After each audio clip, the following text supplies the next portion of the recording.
shut in the center pen. All the adult cows, the first year heifers and the bull, are shut into the feeding pen. That way I can open up the gate on the other side of this feeding pen, and I can go out here to this east patch, put 2 bells in there and their bunk out there. I can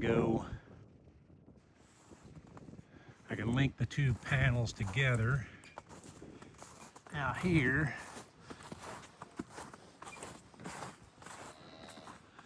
So I can run through over here. I can link those together, those 2 gates, and then I can run.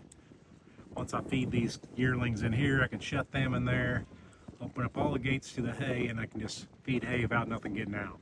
I won't have to get off the skid steer except to break a bell. So I need to go shut my water off. I turned it on when I first got here, and it looks like it's pretty full.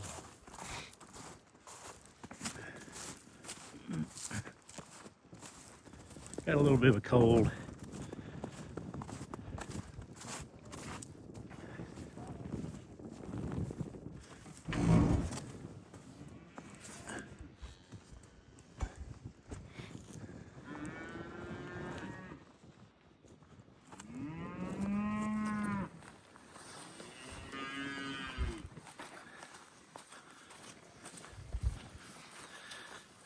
Cows had just enough hay to clean up out here. These cows here, these adult cows, they had just enough to clean up out there in their bunks to make it till today.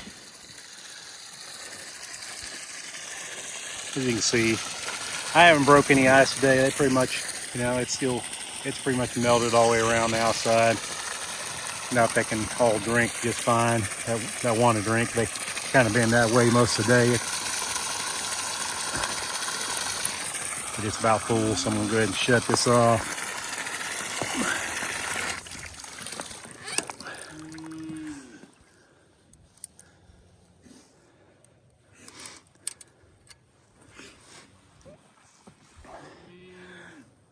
There's a couple days back before the snow that I actually, 2 days in a row, I forgot to turn it off soon enough and overflowed it. But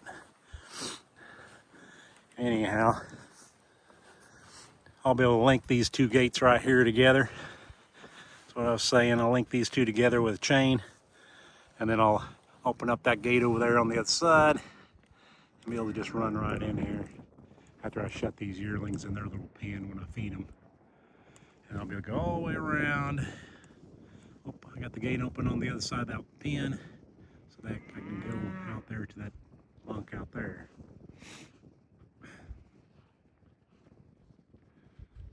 Anyhow, I'll show you a little issue I have every day with these yearlings. As you can see, it's partially melted, partially not. We got about, I want to say maybe 6 inches of snow. Yeah. I come out here every evening just long enough to feed for about 2 hours. Currently, I took a week ago Sunday, today's Sunday, a week ago Sunday, Misty was sledding with the grandkids, and either the youngest one was making the last trip in front of her on the 4-wheeler. Now the 4-year-old she got cold, so she was riding on the front. They were actually getting ready to put the 4-wheeler in the shed. They were sledding behind the 4-wheeler.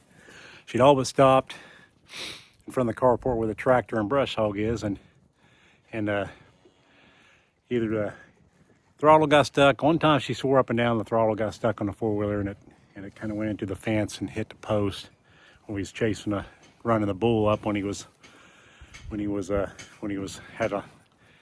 had the foot rot last summer. So but we hadn't had a problem with it since. It's never gotten stuck since then. We haven't figured out what the issue was, why it would have got stuck or whatnot. And she don't know if it got stuck or if the 4-year-old maybe pushed on the throttle with her foot or something. We're not sure. But it slammed into a mulberry stump and it ended up breaking both her wrists. So her left one has 2 breaks in it. It's not casted, it's just wrapped. It'll get a soft cast tomorrow. or Tuesday. Today's Sunday, but yeah, today will be a week since it happened. But the right one was mislocated, so we had to go to a bigger hospital than our local hospital and get stayed up all night. The next morning they put pins with a plate in there. But I'll show you this. Yeah, so she was all but stopped right there in the middle of that driveway there, and the throttle went wide open somewhere in there, and she went past this carport post, and the front left tire slammed into the stump right here, right in that little area there, and kind of jerked it. I'm thinking it jerked it sideways, and it caused her right hand to kind of hit the steering wheel the wrong, to cause it to get mislocated. It sat there wide open for a little bit because it dug a hole. So, but I started it up since then and sat on one corner of it so I could get it in the shed. And because the only thing is holding the tire on is a tire rod. It broke it clean off the joints. But the 4-year-old didn't get hurt, I suppose, because Misty kind of stopped it with her wrist, kept her from. I don't know. She didn't get hurt. She was in front of her, but she kept her with her wrist. She kept the weight from pushing against her, I guess. But the 7-year-old was on the sled. She slid into the back of this brush hog here. She didn't break anything. She just got a little cut on her face.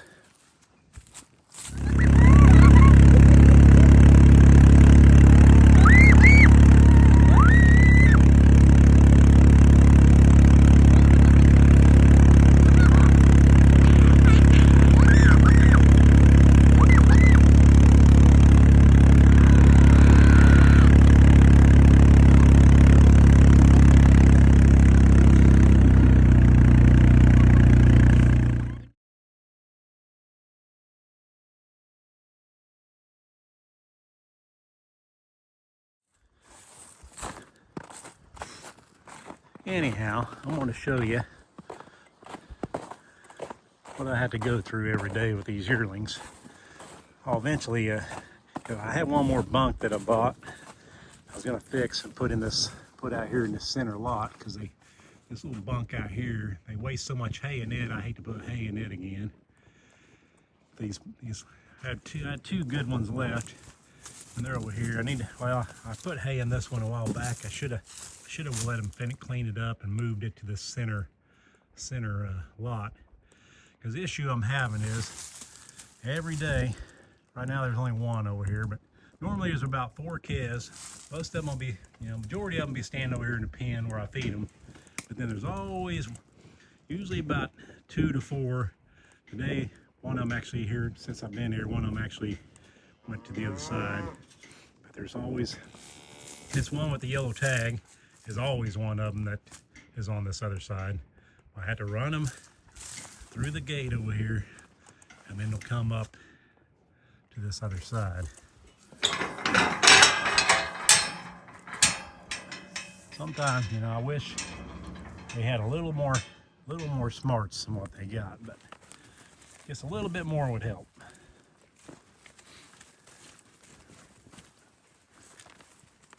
I'll show you. I gotta run clear up here through this gate. As soon as I get him through this gate, he'll run back up the other side where he's supposed to be. See? Now he'll run back up this other side. Eventually.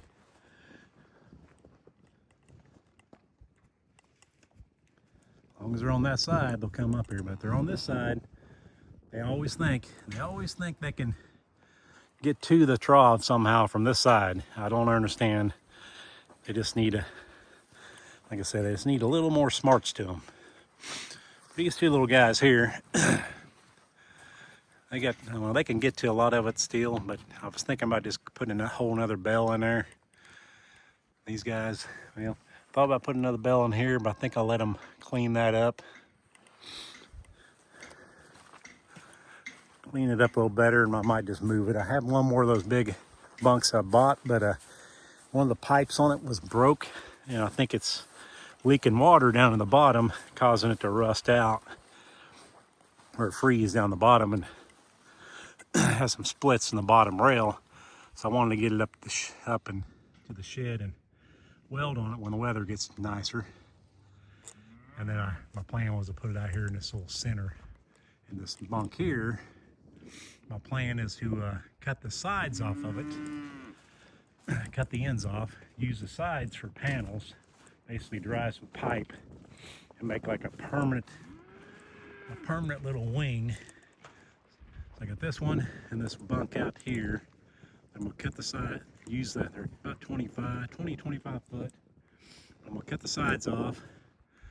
Well, cut the sides off, use them for panels basically, or a fence basically, like a wing. I'm gonna make a wing that goes from right there to the corner of that gate where they're coming out. And then I'll make us come out a ways, and then it'll make it easier for us to drive them into the sorting pen when we work cattle. It'll probably come out. It'll come out probably somewhere in about where I'm standing, I guess. I'll just make it kind of go straight out to about where I'm standing here, and then I can run them in this gate. They'll come around and they'll be able to go right in there. The problem is, me and Misty try to run them in. We always need 3 people, and we only got 2. Now I got them walking by me back here. If I go back through that gate again, they'll probably follow me through there again. I'll have to run them back to this side. So I'm gonna just walk out this way, so they'll follow me this direction. But I gotta go back over there and shut that little gate I came through. Otherwise, they'll be out while I'm gone. You see this one here? They calved kind of early last year. We didn't figure right on when we let the bull out. I mean, it's for most people like to calve during January, but it was I think it was January 3rd or something. Yeah. So anyway, this one, the first one's born, I think. Her ears froze off. A lot of people think that's the best time to calve, but for me, I'd rather start calving the first part of March. I don't have to worry about calves getting too cold.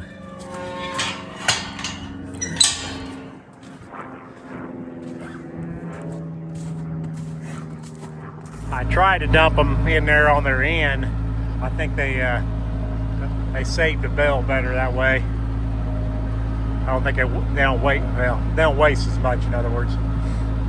I tried. I didn't quite make it on that one. I didn't get it on in. I didn't back up far enough or something, and it didn't flip like I needed to. But I'll see if I can get this one.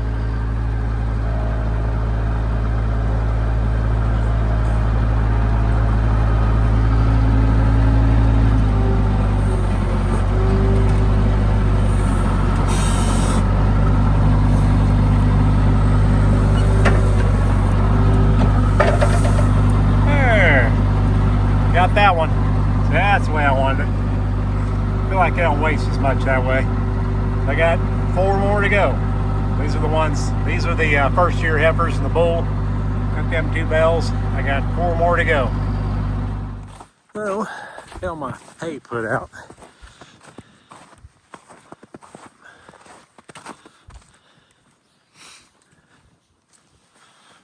I'm gonna go out here and open the gate up for these. Oh, I forgot my pitchfork.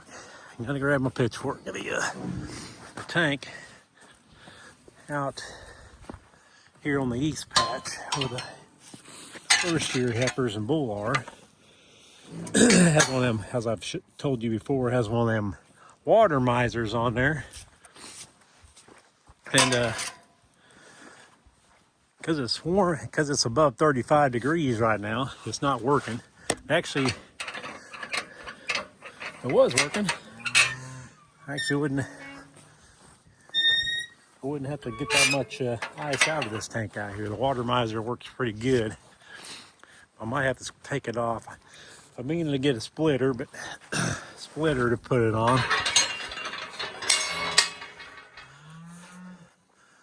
So I had to take it on and off. Forgot I was gonna let these guys out. I shut them in here. See that gate down there at the other end. Clear down there. See the arch. I got my gloves on. My fingertips are froze. But clear down there is a gate. So I had that all up. I had these shut in here. That way I could just run through there, you know, run from clear over there through all these lots and put the hay out without having to deal with the cows. I've already shut that gate back up. But got 2 bells over there for them.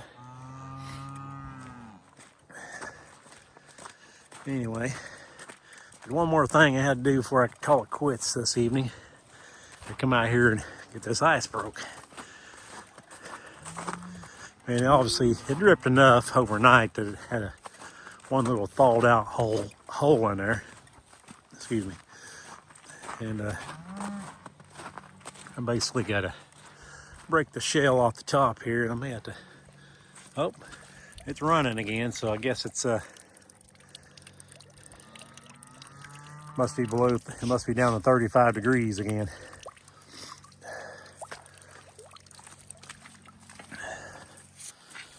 Anyhow, yeah, it wasn't running when I was out here when I was feeding the hay, but it's cooled off quite a bit. But it keeps a little spot there thawed out. I just usually have to break the top off. Usually it's just kind of slushy down in there. The cows usually kind of keep it broke down, and it's just kind of slushy in there, and it's not. I just got to kind of scoop a little slush out. That's got basically a big mound of slush over here, where I've been throwing it. For the most part, it's just slush.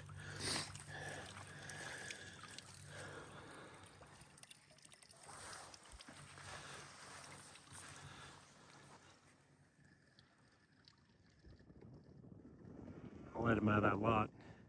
They knew they weren't getting cubes today, so they just went right out of the lot over there, straight over here to their bunk.